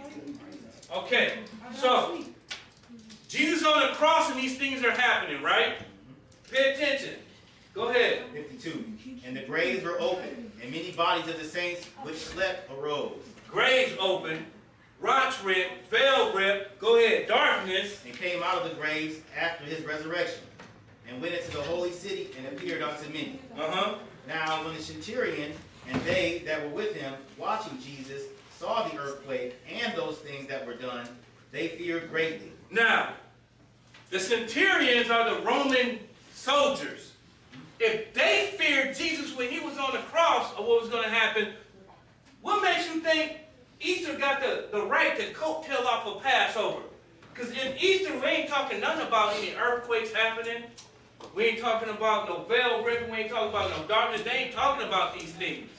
They're talking about bunnies and Easter eggs. Go ahead and read. They feared greatly, saying, Truly this was the Son of God. And many women were there beholding, afar off, which followed Jesus from Galilee, ministering unto him. Among which was Mary Magdalene, and Mary, the mother of James, and Joseph, and the mother of Zebedee's children. When the evening was come, there came a rich man of Arimathea, named Joseph, who also himself was a Jesus' disciple. He went to Pilate and begged. Oh, that's good. So, Jesus is on the cross, right? let's go see what he told his disciples before this happened. Let's go into Matthew 12. We got 2 places. We got 3 places after this. I know we're skipping. We're going to Matthew 12, right? Because Jesus gave us a sign. Right now, we just seen when he was on the cross, all of this stuff was happening. And if you're a soldier and you fear, and this is during Passover, man, you got to talk about it. Now, I'm not fearing Easter right now. I got fluffy bunnies in there. I'm not. They don't make, I mean, Easter, I'm going to give you an option. We'll celebrate Easter this year. Next year we may not. Passover, like, if you don't celebrate Passover, I'm going to get you. I'm going to get you one way or another. Like that whooping that's coming, you're going to feel it before it happens. Matthew's 12.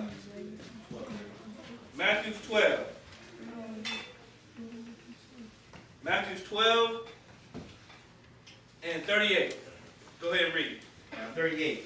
Then certain of the scribes and of the Pharisees answered, saying, Master, will we see a sign from thee? But he answered and said unto them, Hold on. Who talking? Hey, man. No talking.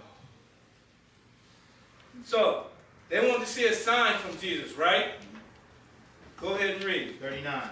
But he answered and said unto them, An evil and adulterous generation seeketh after a sign. And there shall no sign be given to it, but the sign of the prophet Jonah.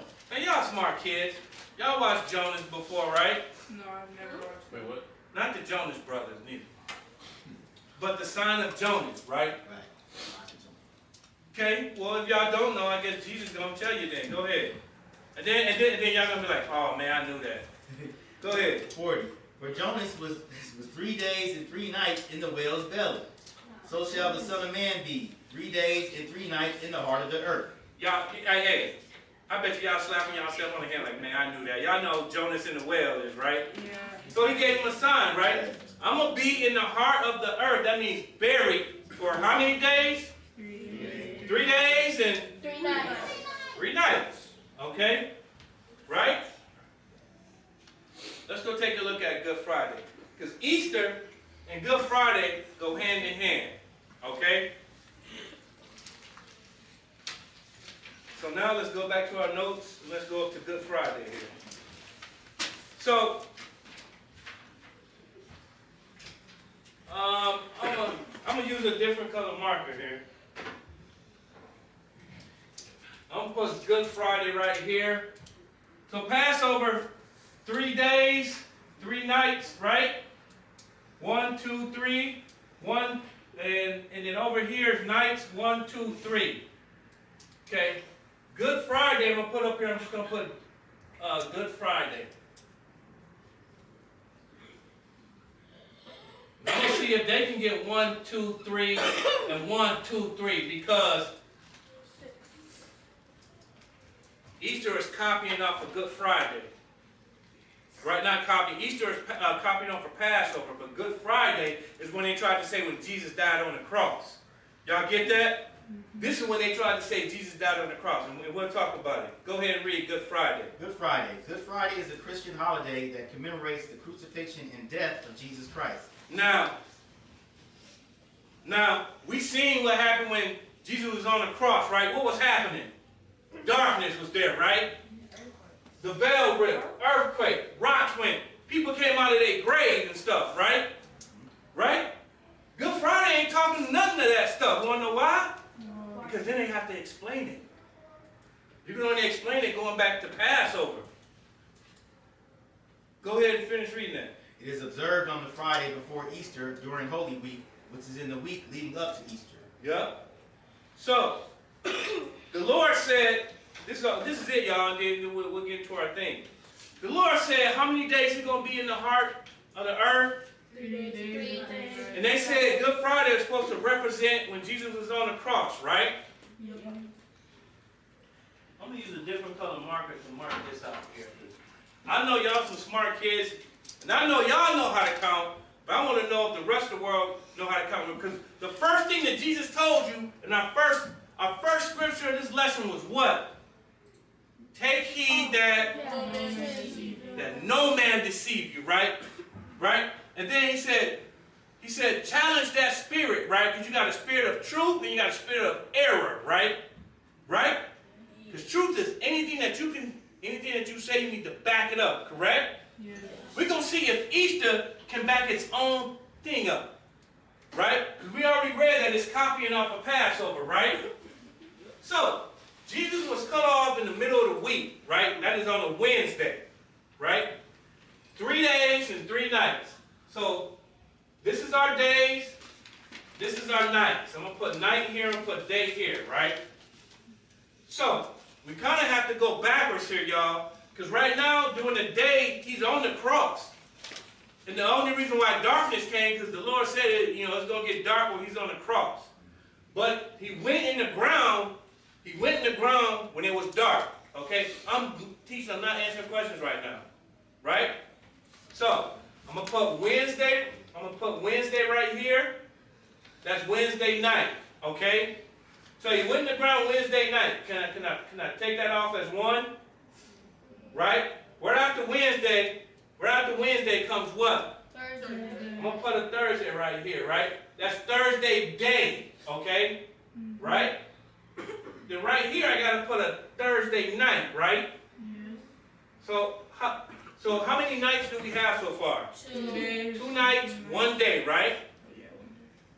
I'm going to put a Thursday night, Friday. Yeah, Friday, right here. See? Smart kids. Friday day, right here, right?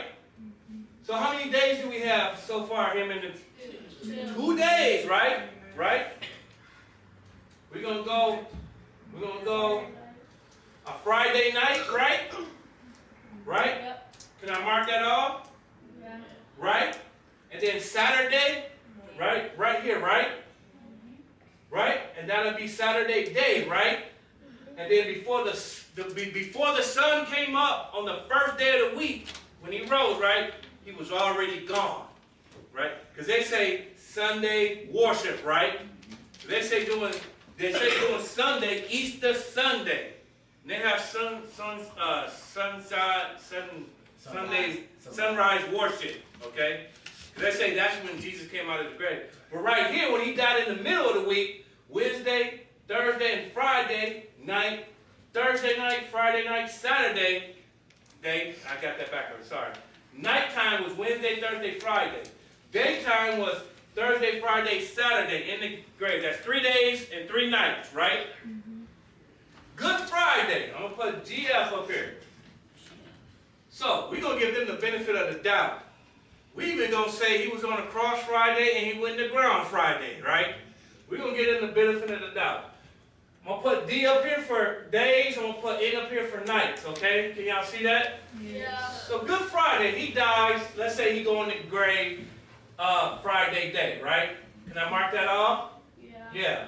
Friday day, okay? And then he go on there Friday night, right? Okay? So then you got, Saturday day. so I want to, let me do this right. This is days. This is nights. This is Friday. Friday day, Friday night, right? That's one whole day, right? Right? So this is Saturday day right here, right? And then this is Saturday night right here, right? Just giving them the benefit of the doubt. And if they're going to celebrate Sunday sunrise service, in their case, then Jesus should be already out of his grave by then, right? I'm giving them the benefit of that. I'm giving them actually an extra day. That's only how many days? 2. 2. Because remember, they're saying Jesus rose on Sunday. Sunday when the sun is coming up. This is night. You got Friday night, Friday day, Friday night, Saturday night, Saturday night, and then Sunday, they said Jesus already up. You can't count that day. I'm giving them an extra half a day, and they can't even get 3 days and 3 nights. So who's lying? Passover or Easter lying? Y'all see that? But when the end time comes, the same way that the Lord killed the Egyptian gods, the same way he's going to do it when he come back again. The same way. And all of these people who celebrate Easter, instead of Passover, they're going to lose. Because they're not celebrating what the Lord told them to do.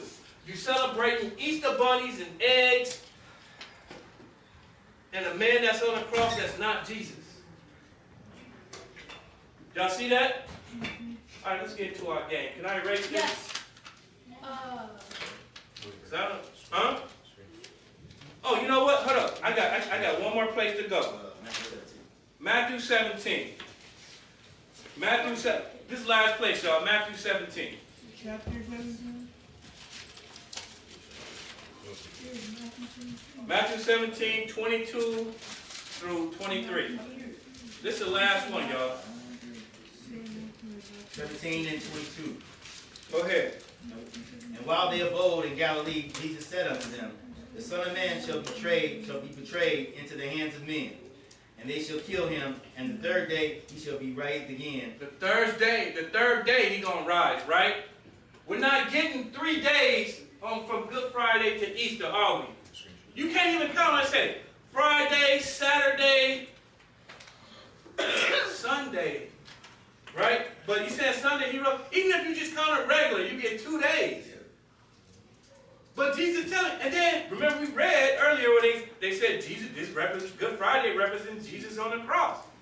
But are they going back and reading this Bible? No. So who God is false? 24. Go ahead and read. We just need to read 23, right? Yeah, 20.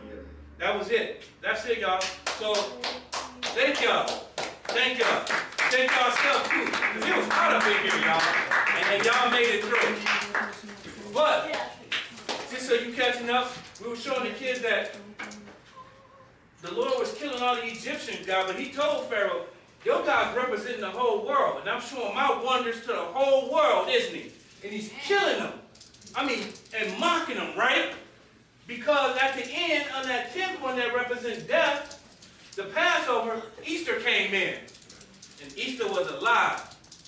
They said Easter is the child of Passover. They said Passover was the predecessor of Easter. Didn't they say that, y'all?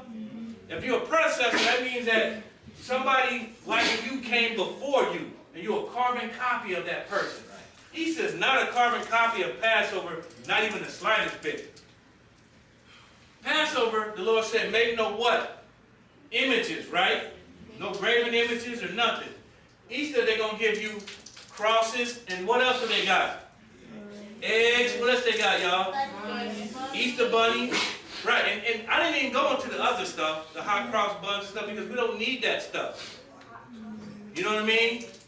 But I wanted y'all to know, I didn't even go into the dresses, the Easter yellow Sunday dresses or anything, because it's too much information. I just wanted to show y'all that if you celebrate that Easter God, it's just like you might as well be celebrating the gods of Egypt. Okay? And the Lord's going to deal with y'all one way or another. The kids found out that the Lord had what type of insect that's not even around anymore? What is it? Locusts. He had these locusts that they were never seen before, and after they was done doing their job, they were never seen again. You see that? All right, these kids want to play some question answering, man. That's what they've been waiting for since I didn't bring any candy. Because normally when I do my lessons, I have a treat for them. Because if they pay attention, who doesn't want to get a reward? So the best I can do is play a little game with them. Keep them intrigued. All right, kids.